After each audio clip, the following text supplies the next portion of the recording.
Hello दोस्तों, स्वागत है आपका हमारे चैनल पीकेएस ऑफिशियल में। दोस्तों, हमने इसके पहले क्लास में ब्लड यानी रक्त के टॉपिक को थ्योरी बेस्ड फुल डिस्कशन कराया है। उसी से रिलेटेड एमसीक्यूज जो आज इस क्लास में डिस्कस करने वाले हैं, जो एग्जाम के पॉइंट ऑफ व्यू से बहुत ही इंपॉर्टेंट है। अगर आपने ब्लड टॉपिक का थ्योरी क्लास नहीं किया है तो उस क्लास का लिंक डिस्क्रिप्शन बॉक्स में दे दिया गया है, आप वहां से देख सकते हैं। दोस्तों, हम बायोलॉजी के हर चैप्टर को टॉपिक वाइज डिस्कस करा रहे हैं ताकि बायोलॉजी से एक भी प्रश्न एग्जाम में आपसे न छूटे। दोस्तों, हम अपनी तरफ से पूरी जान लगा रहे हैं ताकि आप आसान भाषा में समझ सके। क्लास अगर आपको पसंद आए तो लाइक, शेयर और सब्सक्राइब जरूर कीजिएगा ताकि हमें भी मोटिवेशन मिलती रहे। तो चलिए शुरू करते हैं। पहला क्वेश्चन है, मानव शरीर के रक्त का पीएच स्तर होता है। Option A 7.4, option B 6.6, option D C 8.4, option D 7। पहले हम लोग समझेंगे ये पीएच स्केल क्या होता है। तो जो पीएच स्केल से हम लोग किसी भी लिक्विड का उसका हम प्रकृति मापते हैं। तो जो पीएच स्केल होता है, आप लोग देख सकते हैं ये पीएच स्केल का यहाँ पर ये चित्र दिया गया है। पीएच स्केल का मान 0 से लेकर 14 तक होता है। 7 यानी न्यूट्रल यानी उदासीन होता है।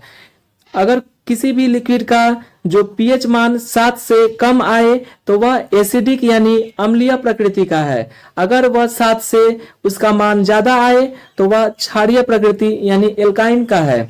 अगर वह उसका मान 7 आए तो वह न्यूट्रल यानी उदासीन होता है, ना ही क्षारीय ना ही अम्लीय। तो उसी तरह मानव का जो रक्त होता है, इसका जो पीएच स्तर क्या होता है, तो ये ऑप्शन ए 7.4 होता है। तो हमने ये स्केल में मापेंगे, जो ये इसका पीएच मान 7.4 है तो ये 7 से ज्यादा है। रक्त का जो प्रकृति होगी यह क्षारीय यानी एल्काइन होगी। आई होप आप लोग समझ गए होंगे। रक्त में पाए जाने वाला कौन सा घटक ऑक्सीजन का परिवहन करता है। Option A platelets, option B plasma, option C WBC, option D RBC. तो जो रक्त में पाए जाने वाला घटक है वह होता है हमारा आरबीसी यानी रेड ब्लड सेल, जो आप लोग यहाँ पर चित्र में देख सकते हैं।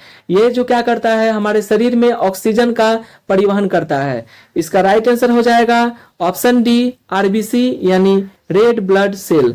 रक्त का वह कौन सा भाग है जिसमें 90% जल होता है और शेष 8% प्रोटीन यानी खनिज, हार्मोन और एंजाइम तथा अन्य पदार्थ होते हैं। ऑप्शन ए लाल रक्त कणिकाएं, ऑप्शन बी श्वेत रक्त कणिकाएं, ऑप्शन सी रक्त प्लेटलेट्स, ऑप्शन डी प्लाज्मा। तो हमने क्लास 1 में ही बताया था कि ब्लड के 2 पार्ट्स होते हैं, एलिमेंट होते हैं। एक होता है रक्त प्लाज्मा और दूसरा होता है रक्त कणिकाएं यानी ब्लड कार्पल्स। तो जो प्लाज्मा होता है इसका निर्माण 90% जल का होता है और 8% प्रोटीन, खनिज, हार्मोन इत्यादि का होता है। तो इसका राइट आंसर हो जाएगा ऑप्शन डी। नेक्स्ट है, हीमोग्लोबिन में निम्नलिखित में से कौन सी धातु मौजूद होती है। Option A nickel, option B लोहा, option C copper, option D zinc. तो जो हीमोग्लोबिन होता है वह रेड ब्लड सेल यानी आरबीसी में यह पाया जाता है। तो हीमोग्लोबिन में क्या मौजूद होता है, हीमोग्लोबिन में लोहा यानी आयरन मौजूद होता है, जिसके कारण रक्त का रंग लाल होता है। रक्त का निर्माण भ्रूण अवस्था में कहाँ होता है। ऑप्शन ए अस्थि मज्जा में, ऑप्शन बी लीवर में, ऑप्शन सी हृदय, ऑप्शन डी इनमें से कहीं नहीं। भ्रूण अवस्था किसे कहेंगे, जब गर्भ में जब बच्चा रहता है उसे हम लोग भ्रूण अवस्था कहते हैं। इस अवस्था में जो रक्त का निर्माण होता है यह बच्चे के ये लीवर में होता है और वयस्क मनुष्य में इसका निर्माण अस्थि मज्जा में होता है। तो क्वेश्चन पूछा है रक्त का निर्माण भ्रूण अवस्था में कहाँ होता है, तो ऑप्शन बी लीवर में होता है। आरबीसी को किस नाम से भी जाना जाता है। Option A erythrocyte, option B leukocyte, option C thrombocyte, option D इनमें से कोई नहीं। तो जो रेड ब्लड सेल होता है यानी आरबीसी, यह क्या होता है, इसे किस नाम से भी जानते हैं, तो इसे हम लोग एरिथ्रोसाइट नाम से भी जानते हैं।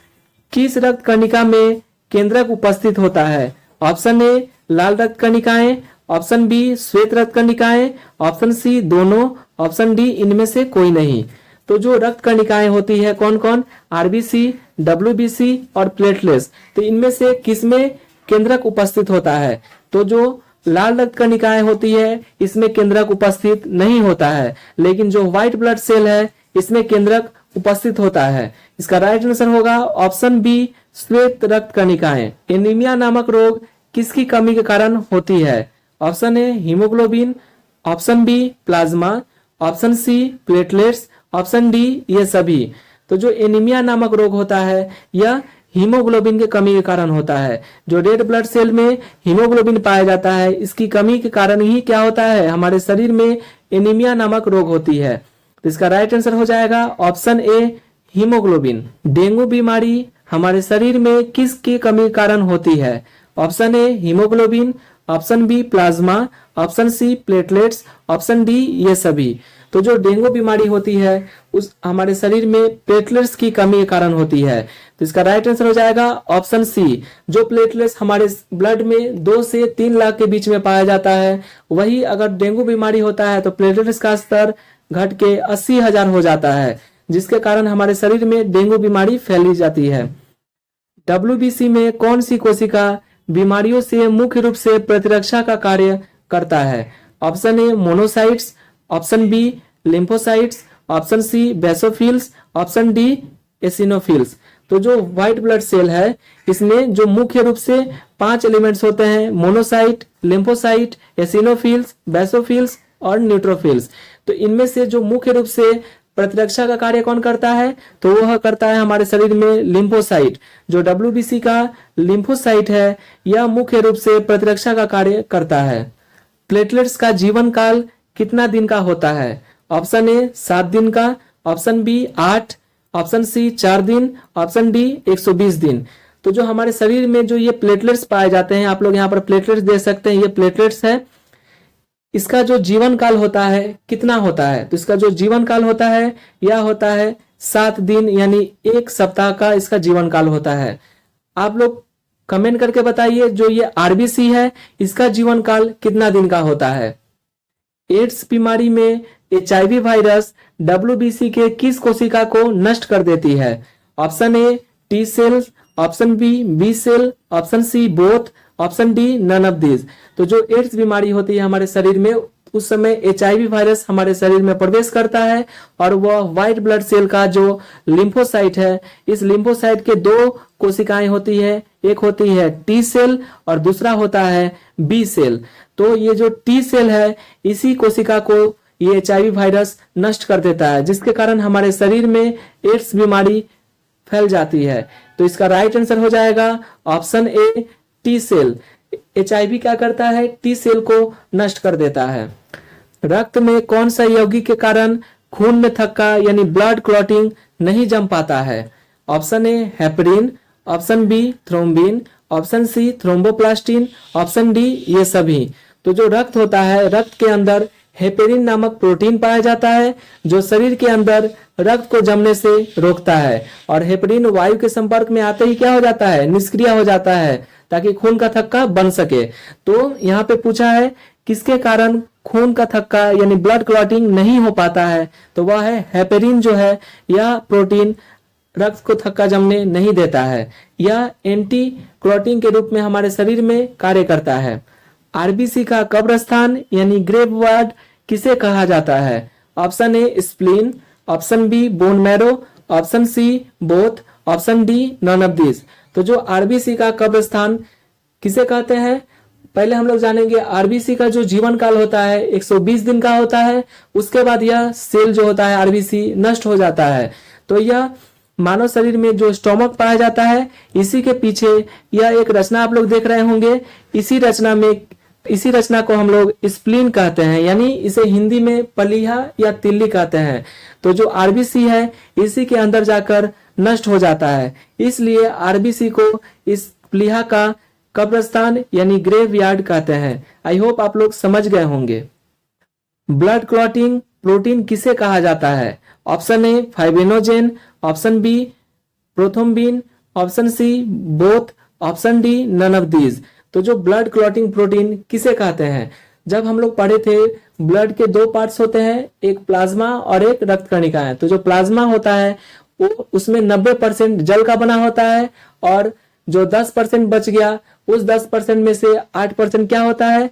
जो प्रोटीन होता है वो फाइब्रोनोजेन और प्रोथ्रोम्बिन होता है और यही दोनों एजेंट हैं जो ब्लड क्लॉटिंग प्रोटीन कहते हैं। तो इसका राइट आंसर हो जाएगा ऑप्शन सी बोथ। ये जो फाइब्रोनोजेन और प्रोथ्रोम्बिन यह दोनों जो है यह ब्लड क्लॉटिंग का कार्य यानी प्रोटीन के रूप में कार्य करते हैं। आई होप आप लोग डायग्राम से समझ गए होंगे। आशा करते हैं आपको यह वीडियो बहुत ही अच्छा लगा होगा। मिलते हैं नेक्स्ट वीडियो में, तब तक के लिए जय हिंद।